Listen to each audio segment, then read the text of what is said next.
Hello guys, in this video we'll be learning about a new tool, Camunda BPM. So let's get started. First of all, let's understand what exactly is a BPM.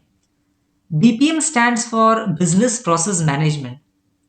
It pretty much gives an overview of what it might be, but still let's understand it in a bit more detail.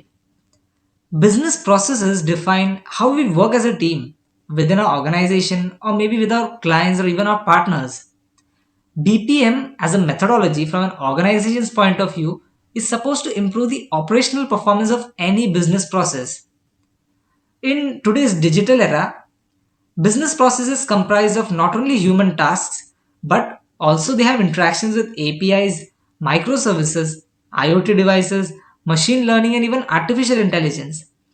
A software that aims in providing all those features should be able to connect people, applications to applications, and even applications to people, and should also automate end to end execution of processes and help in monitoring of those processes.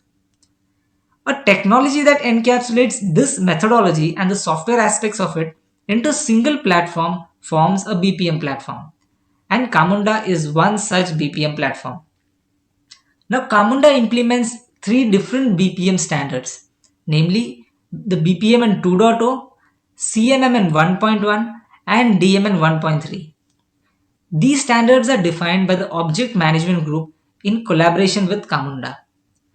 Object Management Group is an international non-profit organization that defines technology standards. Now let's have an overview of all the features that Camunda BPM offers. I'll be focusing more on the features that are offered in the community version of Camunda BPM. So let's understand each one of them.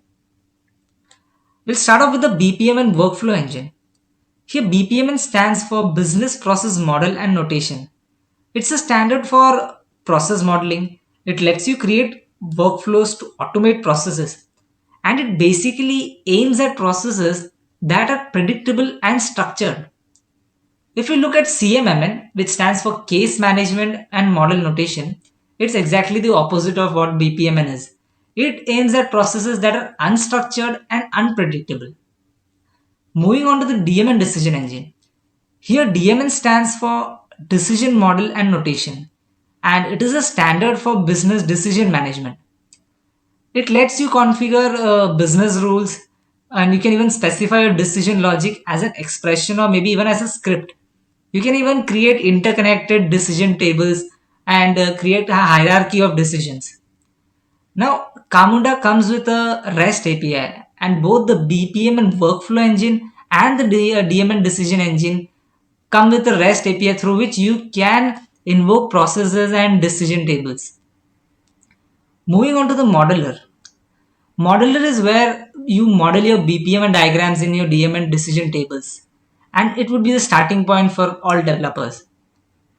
Now, Camunda comes with a web application, and Cockpit and the task list form a part of it.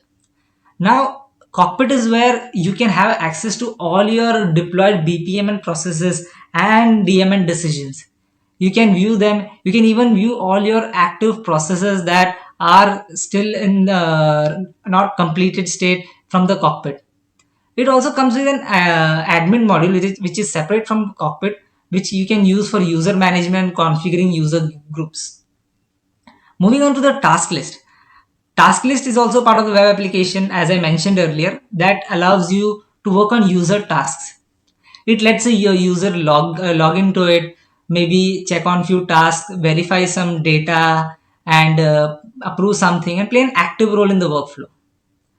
So that's pretty much an introduction about Camunda BPM, and so that's it in this video. In the coming subsequent videos, we'll start off first with the installation and setup of Camunda BPM, followed by implementation of different use cases to understand the different features offered by Camunda BPM and the underlying concepts. So stay tuned. Thank you.